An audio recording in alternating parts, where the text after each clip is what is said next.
Muy bien, allí donde usted está, quiero invitarlo para que en este momento pueda acompañarme para tener nuestra lectura bíblica, que la encontramos en Apocalipsis capítulo número 18 en el versículo número 4.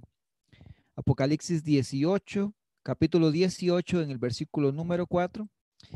Y por supuesto, antes de leer nuestra lectura bíblica, vamos a inclinar el rostro y vamos a tener palabra de oración en este momento. Así que allí donde usted está, eh,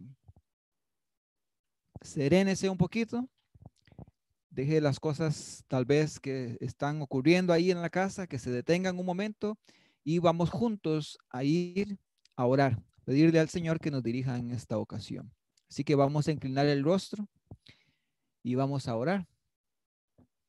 Vamos a orar.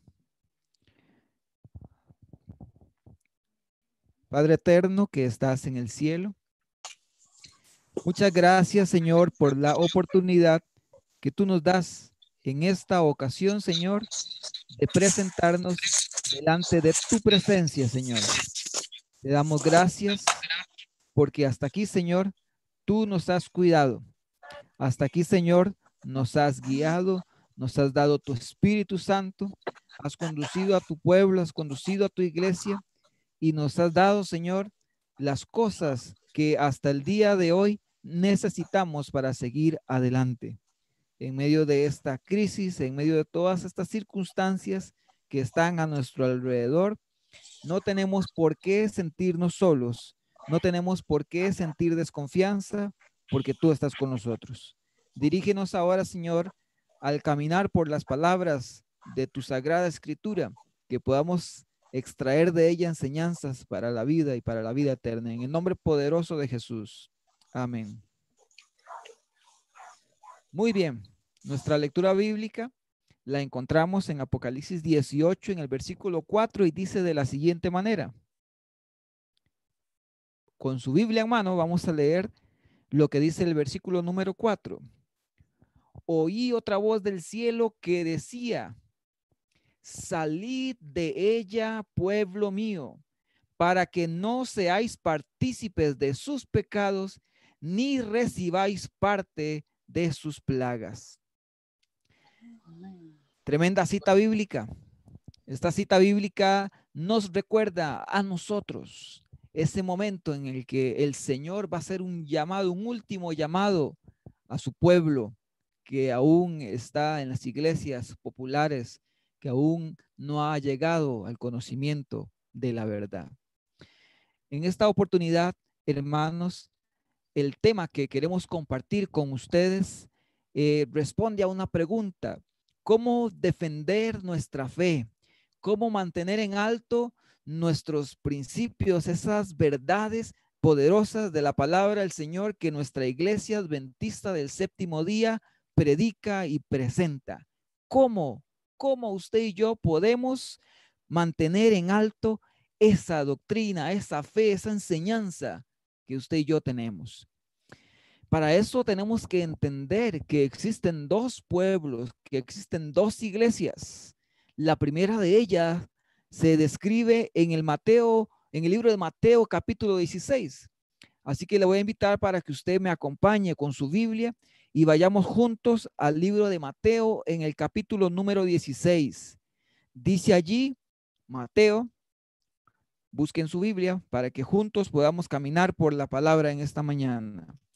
Mateo capítulo 16 y el versículo número 17 en adelante dice de la siguiente manera. Dice así la palabra del Señor. Entonces le respondió Jesús a Pedro, ese es el contexto. Bienaventurado eres, Simón, hijo de Jonás, porque no te lo reveló carne ni sangre, sino mi Padre que está en los cielos.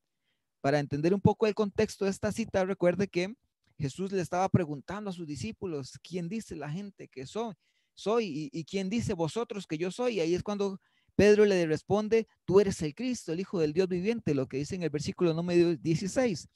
Pero yo quiero que veamos lo que dice el versículo número 18. Dice, y yo también te digo que tú eres Pedro.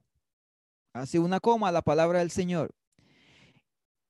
Y sobre esta roca, refiriéndose a sí mismo el Señor Jesucristo, dice, y sobre esta roca edificaré mi iglesia, y las puertas del Hades no la dominarán. Así es, este texto nos habla de que el fundamento, de que el fundador de la iglesia es el propio Señor Jesucristo. Cuando le dice a Pedro que sobre esta roca edificaré mi iglesia, lo que le está diciendo es no que sobre Pedro, que es la base que utiliza la iglesia popular para decir que el primer papa fue Pedro. No, es sobre esta roca, refiriéndose a sí mismo, edificaré la iglesia. Así es, estamos viendo la iglesia que es fundada sobre el propio Cristo Jesús, la iglesia de Cristo. Por eso el canto que escuchábamos, Iglesia de Cristo.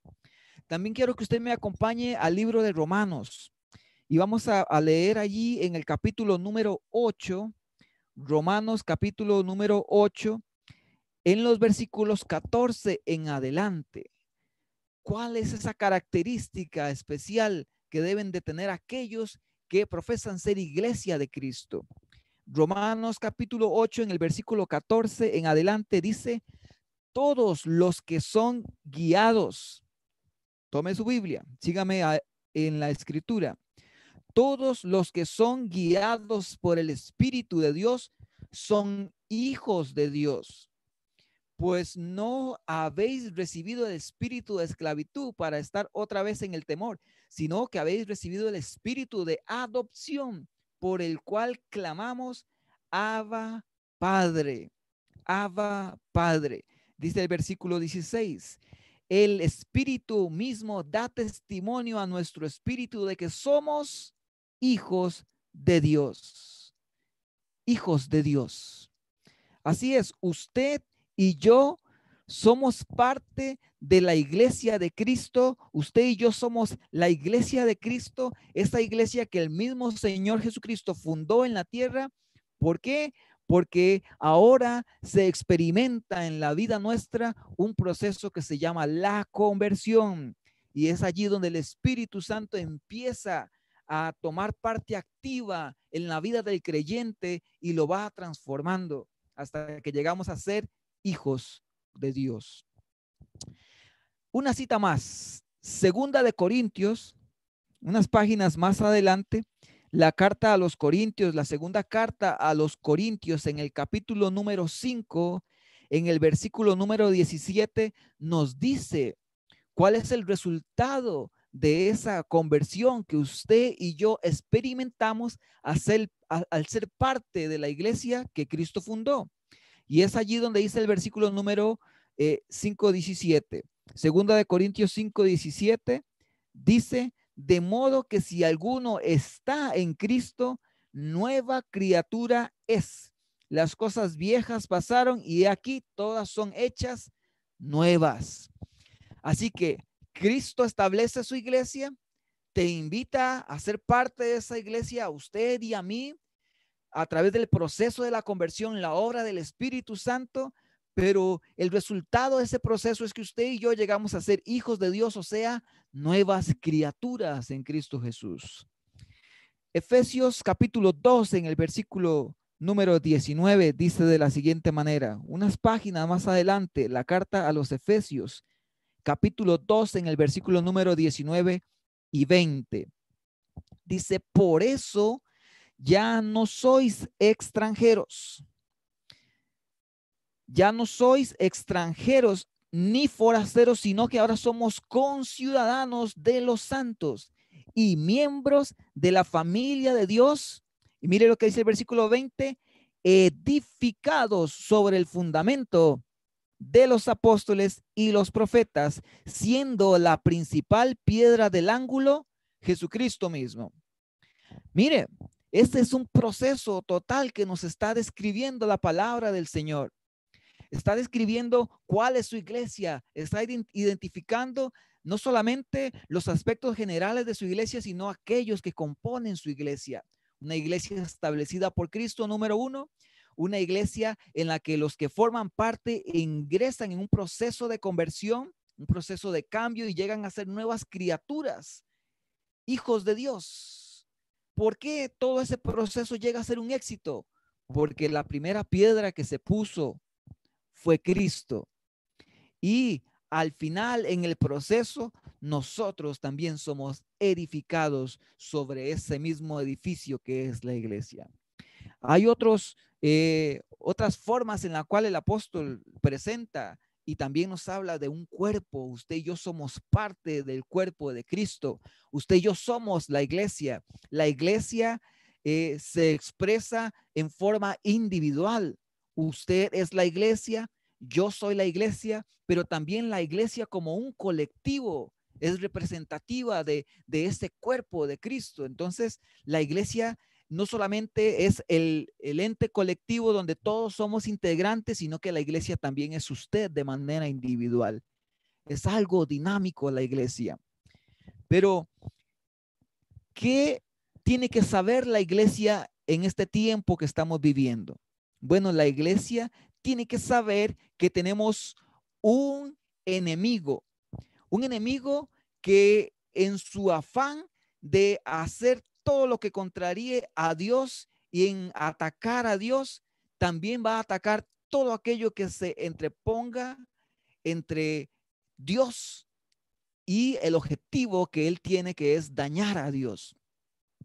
Y entonces es allí donde el enemigo trata de distorsionar el concepto de iglesia. Es allí donde el enemigo trata de poner una imitación, trata de colocar en el mundo algo que se asemeja a la iglesia de Dios, pero que tiene otros fines malévolos, fines demoníacos, fines que no son de redimir, no son de crear nuevas criaturas en Cristo Jesús, sino que son fines totalmente contrarios, fines que buscan que las personas pierdan su vida y su vida eterna. Es allí donde nosotros tenemos que identificar a la otra iglesia. Y entonces para eso tenemos que ir a Apocalipsis capítulo número 17. Dice Apocalipsis capítulo número 17. Acompáñeme ahí en la Biblia, pase las páginas de la Biblia y vayamos al libro de Apocalipsis del apóstol San Juan. Y dice allí la palabra del Señor en el versículo número 1. Apocalipsis capítulo 1. Dice, vino uno de los 7 ángeles que tenían las 7 copas y habló conmigo diciendo, ven acá y te mostraré la sentencia contra la gran ramera, la que está sentada sobre muchas aguas. Versículo 2. Con ella han fornicado los reyes de la tierra y los habitantes de la tierra se han embriagado con el vino del furor de su fornicación. Así es. Apocalipsis nos presenta a una mujer que está vestida de púrpura, que está vestida de escarlata, que tiene nombres de blasfemia, pero nos dice Apocalipsis que esta mujer es una ramera, es una mujer adúltera. Nosotros muy bien conocemos que cuando la Biblia nos habla de una mujer, nos está hablando de una iglesia en el sentido simbólico. Entonces lo que nos está presentando aquí Apocalipsis es otra iglesia, una iglesia que no está fundada sobre Jesucristo, sino que es una iglesia, dice que está fundada sobre la bestia. ¿Y quién al final, quién es el que sostiene a la bestia? Pues el que al final sostiene y representa a la bestia que se nos presenta aquí en Apocalipsis número 17 es el mismo Satanás, la serpiente antigua, el enemigo de la iglesia de Dios. También ha establecido una iglesia en esta tierra, una iglesia que dice que ha contaminado a los habitantes de la tierra con el vino, con ese vino que simbólicamente representan las doctrinas falsas que esta iglesia ha introducido en el ambiente cristiano, popular, secular. Creencias tan erróneas como que los muertos aún siguen vivos, creencia como que usted y yo podemos entablar conversaciones con los muertos, creencias como que el domingo es el día del Señor, como la Sagrada Misa, entre otras muchas enseñanzas que son erróneas, que no tienen su fundamento en la Escritura, que no tienen su fundamento en la palabra del Señor. Sigue diciendo la palabra, dice allí en el versículo número 4, la mujer estaba vestida de púrpura y escarlata, adornada de oro, de piedras preciosas y perlas, y tenía en su mano un cáliz lleno de abominaciones, de inmundicia de su fornicación, y en su frente tenía un nombre escrito, un misterio: Babilonia la Grande, la madre de las rameras y de las abominaciones de la tierra. Pero mire, también dice que esta mujer no solamente dice que ha embriagado a la tierra con enseñanzas erróneas, no solamente nos dice que ha propagado como una plaga esas enseñanzas equivocadas, sino que nos dice que también tiene hijas, también tiene quienes la imitan en enseñar creencias equivocadas. Pero también dice que en el versículo número 6 dice que está ebria con la sangre de los santos y la sangre de los mártires de Jesucristo. Y dice el apóstol que cuando la vio se quedó asombrado. Así es, querido hermano, que usted está con nosotros en esta oportunidad. No solamente la iglesia de Cristo está en la tierra, hay una iglesia que es denominada la Babilonia, y que esta iglesia tiene hijas que le ayudan en su labor de confundir en la tierra con enseñanzas equivocadas. ¿Y sabe qué más? Dice que esta iglesia está, dice, ebria con la sangre de los santos. ¿Qué es lo que nos está diciendo ahí? Mire lo que dice el versículo número 14. Dice que peleará contra, versículo número 6. Dice que la mujer está ebria de la sangre de los santos. ¿Qué nos quiere decir eso? Bueno, nosotros bien sabemos que este sistema religioso que representa a Babilonia ha perseguido a la iglesia verdadera. No solamente la ha perseguido, sino que ha matado a muchos de aquellos que profesan la verdad de Dios. Y entonces, hermanos, ¿por qué le digo estas dos cosas importantes? Por un lado, la iglesia de Cristo, y por otro lado, Babilonia, la iglesia de Satanás, la iglesia que el demonio ha establecido en esta tierra. ¿Por qué le digo estas dos cosas? Porque usted y yo tenemos una labor que cumplir en medio de este escenario. Usted y yo tenemos una tarea que cumplir en medio de este panorama que se nos presenta. Hay conflicto entre esos dos poderes. Por un lado, Jesucristo, que establece su iglesia. Por el otro lado, Satanás, que establece su iglesia. Y por un lado, usted y yo, que hemos sido comisionados por Jesucristo para predicar el mensaje del evangelio eterno a todas las naciones de la tierra. Tenemos que presentar un mensaje. Por el otro lado está Satanás, que tiene hijas de su iglesia que están con la tarea de contaminar al mundo con creencias erróneas, con el fin de emborracharlos con el vino del furor de su fornicación. En medio de esa situación estamos usted y yo, iglesia de Cristo. En medio de esa situación estamos cada uno de nosotros. ¿Qué quiere decirnos esto? ¿A qué nos llama la atención esta verdad? Bueno, cuando usted y yo presentemos el mensaje, ¿cuál es el mensaje que tenemos que presentar en este tiempo? Bueno, el mensaje que tenemos que presentar en este tiempo, nosotros lo encontramos en Apocalipsis 14:6. Allí la palabra del Señor nos habla de una labor que usted y yo tenemos que hacer. Pero esta labor no está exenta de ese escenario en que nos encontramos. Esa labor que usted y yo tenemos que hacer de predicar el evangelio se va a desarrollar en medio del conflicto, en medio de la oposición, en medio de esas dos fuerzas que se contraponen la una a la otra. Mire lo que dice Apocalipsis 14, versículo 6 en adelante, el mensaje de los tres ángeles. Dice, vi volar en medio del cielo otro ángel que tenía el evangelio eterno para predicarlo a los habitantes de la tierra, a toda nación, tribu, lengua y pueblo. Mensaje de alcance global. Pero dice, y decía a gran voz, temer a Dios y darle gloria, porque la hora de su juicio ha llegado. Y adoren a aquel que hizo el cielo y la tierra, el mar y las fuentes de las aguas. Así que nosotros, como pueblo, como iglesia verdadera establecida por Cristo, tenemos un mensaje que es muy diferente al que predica esa otra iglesia que ha sido establecida por Satanás mismo. Esa otra iglesia que es sustentada por Satanás mismo.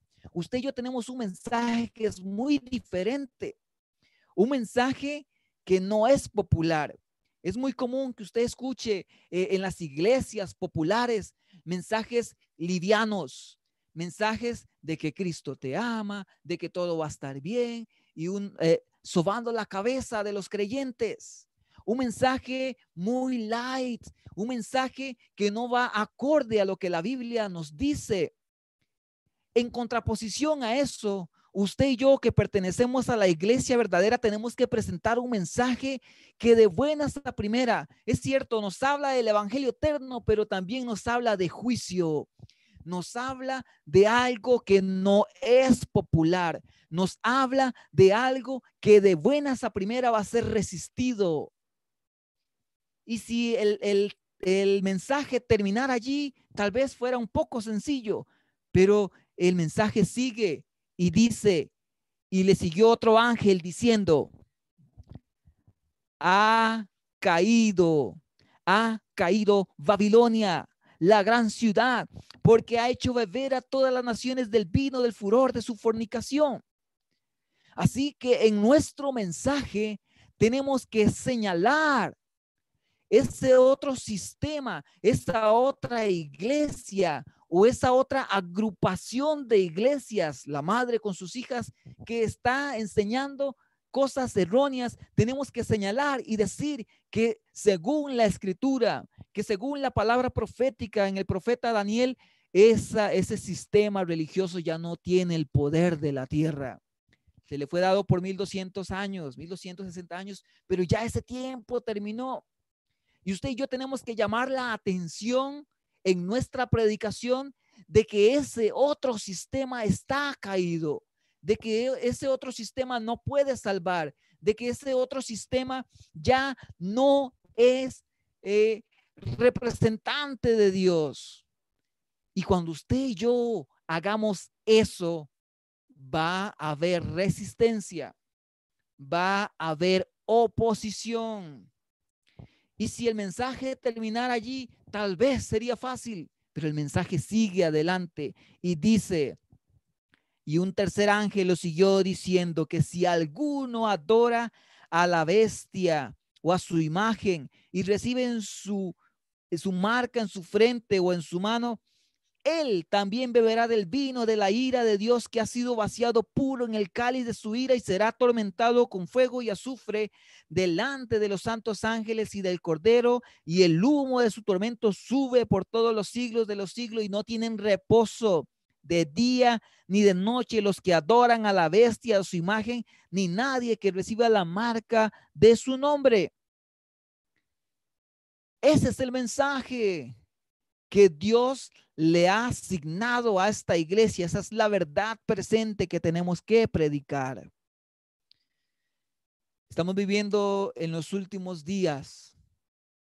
Las señales que ocurren nos dice eso. Estamos viviendo muy cerca de ese acontecimiento que usted y yo esperamos, la segunda venida de Jesucristo. Pero antes de que nuestro Señor Jesucristo vuelva por segunda vez a esta tierra, este mensaje de los 3 ángeles tiene que alumbrar al mundo, y tiene que alumbrar al mundo con poder. Y ese mensaje no será popular. Ese mensaje encontrará resistencia. Ese mensaje encontrará oposición. Muchas veces ese mensaje nos acarreará problemas, pero ese es el mensaje que está contenido en la Biblia. Ese es el mensaje que Dios nos ha llamado a predicar. Un mensaje que desnuda al enemigo. Es un mensaje que es frontal. Es un mensaje que no busca atacar a las personas, es cierto. En todas las iglesias, aún en ese sistema religioso falso, allí hay personas sinceras, personas de corazón que necesitan conocer el mensaje verdadero. Pero ¿cómo van a conocer el mensaje verdadero si la iglesia que fue fundada por Cristo, si la iglesia en la que Cristo está trabajando, transformando vidas a través de su Espíritu Santo, si en la iglesia donde están los hijos de Dios, la iglesia que profesa ser la iglesia verdadera, si esa iglesia no predica el mensaje de verdad, como aquellos que están en el engaño, aquellos que están en la mentira, ¿cómo lo van a conocer? Estamos viviendo en un tiempo sublime. Estamos viviendo en un tiempo crítico de la historia humana. Muchas cosas se desarrollan en medio del escenario mundial en este tiempo. No podemos pasar por alto que estamos atravesando una crisis de salud, pero también una crisis financiera, también una crisis social en diferentes países del mundo. Las personas ya no saben qué hacer, no encuentran esperanza, no saben, no encuentran una forma de seguir adelante en la vida. Son recurrentes las noticias de altercados, de personas que se meten a robar en los supermercados, de personas que se suicidan, de personas que atentan contra la vida de los demás, de personas despreocupadas en medio de esta pandemia. Estamos viviendo un tiempo crítico. Y lo único que va a despertar la conciencia de las personas, lo único que va a hacer despertar a las personas es un mensaje con poder, pero es un mensaje que tiene que ser diferente. No podemos como iglesia predicar el mismo mensaje que están predicando los evangélicos, el mismo mensaje que están predicando los católicos y otros grupos religiosos. No podemos tomar esa misma actitud nosotros. ¿Por qué? Porque hay un mensaje diferente en usted y en mí como iglesia de Cristo. Hemos sido llamados a que demos una voz de advertencia para que las personas puedan ser apercibidas de que si siguen en ese sistema de cosas, en ese sistema de adoración, en ese sistema religioso, ellos también beberán del vino de la ira de Dios. ¿Cómo se hace para poder predicar este mensaje y no encontrar oposición? ¿Cómo se hace para predicar este mensaje y no encontrar resistencia? ¿Cómo se hace para predicar este mensaje y al mismo tiempo ser popular? ¿Cómo se hace eso? ¿Cómo se llega a ese nivel de equilibrio de presentar la verdad, pero al mismo tiempo presentar un mensaje que puede ser absorbido por las personas? La solución es muy sencilla, mi hermano. Presentar a Cristo.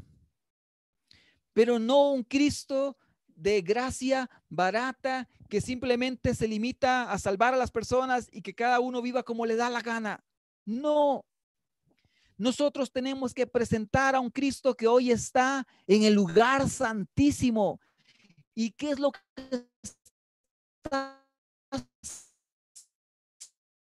haciendo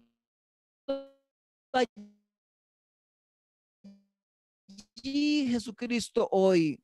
Jesucristo no está en tu santo. Jesucristo está hoy allí, el Señor. ¿Qué es lo que está llevando a cabo Jesucristo? Una obra de juicio. Pero esa obra de juicio que el Señor está llevando adelante es una obra que está muy ligada a la intercesión. Así es. Aún el Señor intercede por usted, por mí, que nos falta tanto para llegar a la estatura del varón perfecto que es Jesucristo, pero también por aquellos que aún no han conocido el mensaje de la verdad, esas personas por las cuales usted ora, a las cuales usted les lleva el mensaje. Cuando usted y yo presentemos a Cristo de buenas a primera, cuando presentemos el sacrificio que Él hizo en la cruz del Calvario, cuando presentemos la obra que Él está haciendo hoy en el santuario celestial, las personas estarán listas para aceptar el mensaje de que estamos viviendo en juicio, de que no podemos seguir a Babilonia y sus creencias, de que si se sigue por ese camino de Babilonia y sus creencias, vamos a beber del vino de la ira de Dios. Mi hermano, quiero compartirle unas cuantas citas que están en el libro Primeros Escritos, en la página 274. Dice así la pluma inspirada: vi que desde el segundo ángel se proclamará la caída de las iglesias. Estas se han estado volviendo cada vez más corruptas. Tienen el nombre de ser seguidoras de Cristo, pero es imposible distinguirlas del mundo. Los ministros sacan textos de la palabra de Dios, pero predican cosas agradables. Contra esto, el corazón natural no tiene objeciones. Lo que resulta odioso para el corazón carnal es tan solo el espíritu y el poder de la verdad, así como la salvación en Cristo. ¿Qué nos dice este primer fragmento de los textos que voy a leer del espíritu de la profecía en esta oportunidad? Nos dice allí que las iglesias populares han entrado en corrupción. ¿Y por qué han entrado en corrupción? Porque sus ministros presentan mensajes, pero solamente les dicen cosas agradables.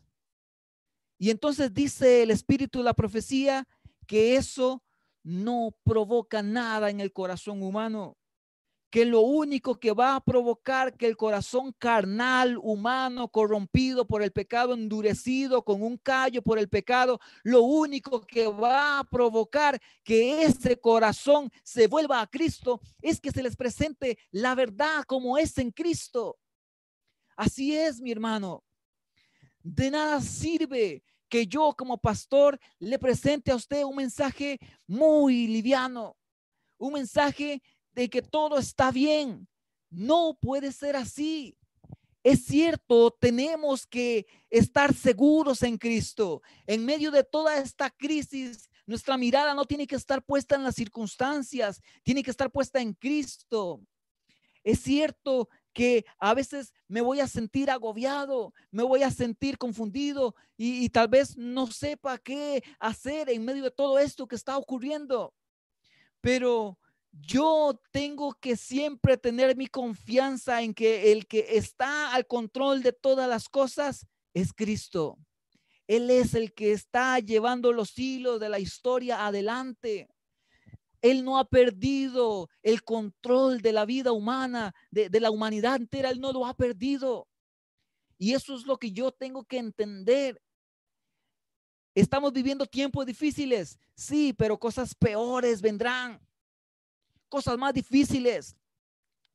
Y si usted, hermano, hermana que me está escuchando, no se consagra a Dios de corazón, no vive una vida de fidelidad a Dios, aún en medio de la escasez, aún en medio de las dificultades, si usted no vive una vida de fidelidad a Dios, y si usted está viviendo una vida cristiana que no tiene, que no está nutrida, que no tiene peso, que no está aprobada por el mensaje de verdad, si usted está viviendo una vida cristiana simplemente allí pasando por encima, como cuando se le pasa una mano de pintura por encima a algo que ya está pintado como para cambiarle la apariencia. Si usted quiere vivir una vida cristiana de apariencia, entonces estamos en la condición de aquellos que también están afuera. El Señor nos llama a que nosotros tengamos una identidad definida. Nosotros no somos Babilonia, nosotros somos la iglesia de Cristo. Y la iglesia de Cristo no está fundada en normas de vida livianas. La iglesia de Cristo está fundada sobre el mismo Señor Jesucristo. Y todo aquel que profese ser un hijo de Dios y todo aquel que diga que Cristo está viviendo en él a través del Espíritu Santo, tiene que ser diferente. No puede ser igual al mundo. No puede estar cambiando allí. Me voy a ir a otro culto en el YouTube porque quiero escuchar a un pastor que me hable algo más bonito. Me voy a pasar de culto porque quiero ir a escuchar un mensaje que sí me guste. Este mensaje que me presenta este pastor no me gusta porque me está señalando el pecado, porque me está haciendo ver que yo estoy mal en esa área. Entonces voy a escuchar algo que sí me llene el ojo. No, mi hermano. Más bien cuando usted escuche un mensaje de la palabra del Señor, de alguno de sus ministros, y usted se identifique con el mensaje y usted logre ver de que hay algo que falta en su vida, de que necesita consagrarse más a Dios, reciba ese mensaje con humildad y obre cambios en su vida. Son muchos los profetas del Antiguo Testamento que eran movidos por un celo vivo de la palabra, de que el pueblo de Dios viviera como tenía que vivir. Y fueron muchos los momentos en que el pueblo de Dios tuvo que obrar reformas.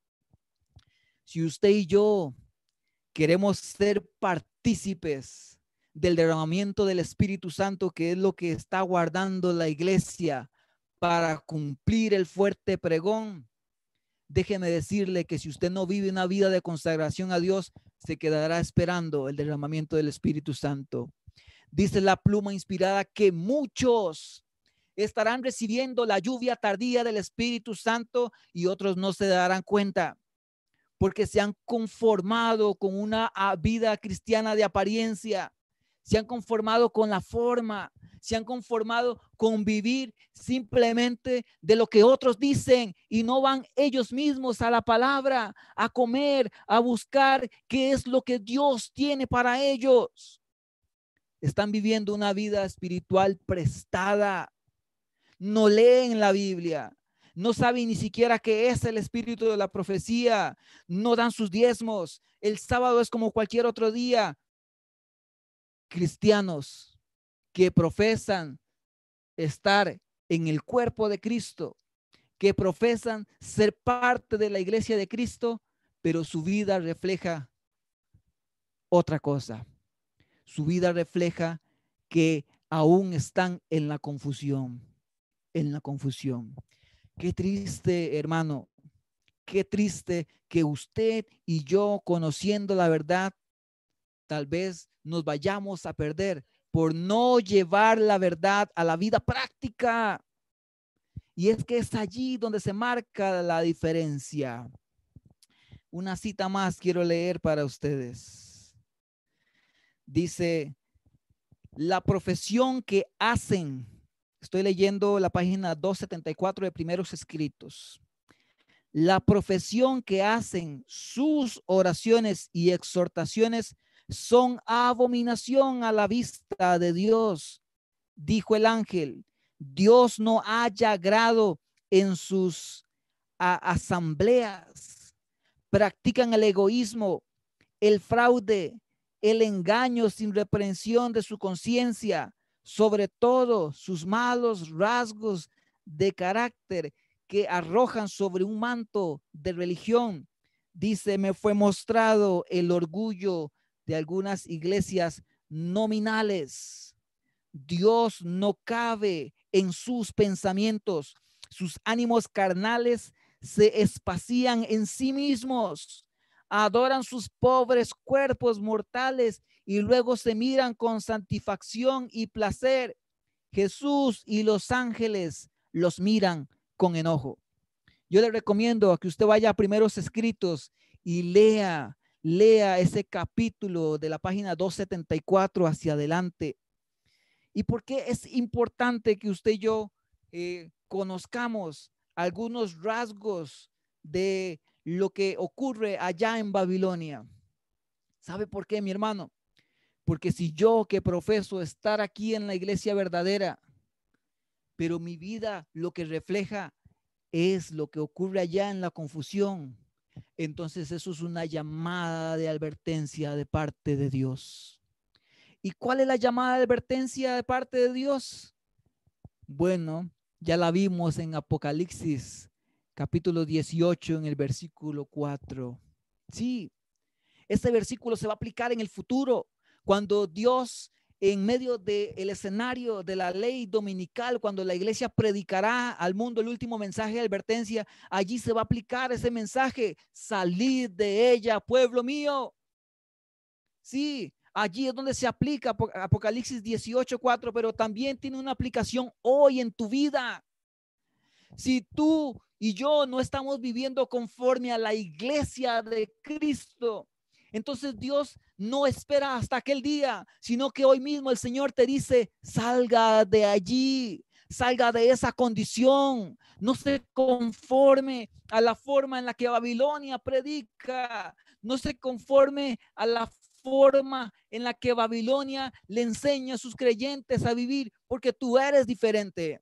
Tú has sido llamado a predicar un mensaje confrontativo, un mensaje directo, un mensaje que está lleno del amor de Jesucristo, pero que también está lleno de verdad. Usted y yo somos llamados por Dios a ser diferentes. Somos la iglesia de Cristo y esto tiene que verse en nuestra vida práctica. No podemos profesar ser iglesia de Cristo si estamos viviendo como los babilonios. No, mi hermano, no se engañe. Usted puede engañar al que usted quiera. Yo puedo engañarme a mí mismo, pero Dios no puede ser burlado. Aún en medio de esas circunstancias que están ocurriendo, hay muchos que aún no han despertado. Aún en medio de esta pandemia mundial, en medio de este conflicto económico que hay, en medio de todo esto hay muchos que aún no han despertado. El enemigo los tiene meciéndolos en su brazo. Y aún en medio de todo esto que está ocurriendo, siguen dormidos. Que no sea el clamor que escucharon las vírgenes: el esposo viene, salid a recibirle. Que no sea eso lo que te despierte. Hoy tienes una oportunidad para estar despierto, para cumplir la misión, para llevar un mensaje de verdad, para ser fiel a Dios, para vivir como iglesia de Cristo. Antes de concluir en esta oportunidad, quiero que volvamos a escuchar este canto y así poder eh, regresar para una oración final.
Iglesia de Cristo, reanima tu amor.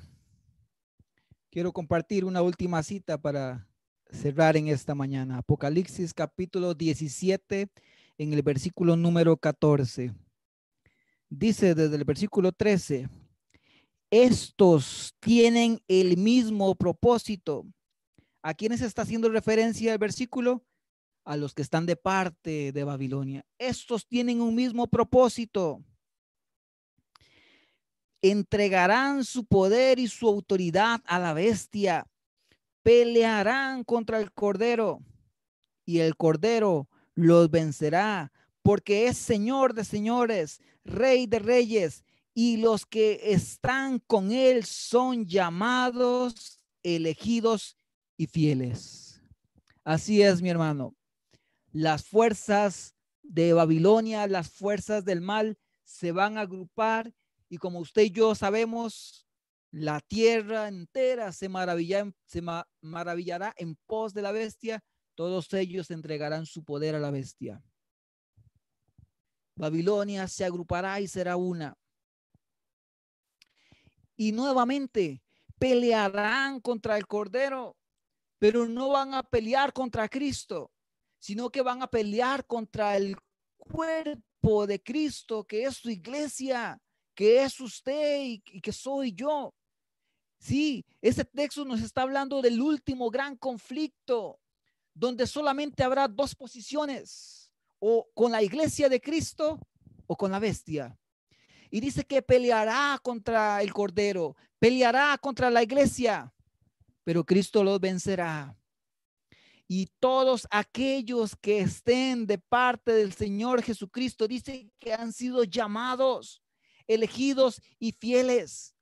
Si te identificas con los que son parte de la iglesia de Cristo, entonces vive como tal, practica como tal, ponte de parte de Dios, pero en una manera real, no con apariencias. No ganas nada con aparentarle a la familia, con aparentarle a la iglesia, aparentarle al pastor. No ganas nada con eso. Tienes que ponerte de parte de Jesucristo de manera real, porque el Señor pesa los corazones. Hay un gran conflicto que está a punto de estallar y es el mismo conflicto de los siglos que viene desde atrás, desde las edades eternas. Ese conflicto entre Cristo y Satanás, y tú tienes que tomar una posición. No puedes seguir en el medio.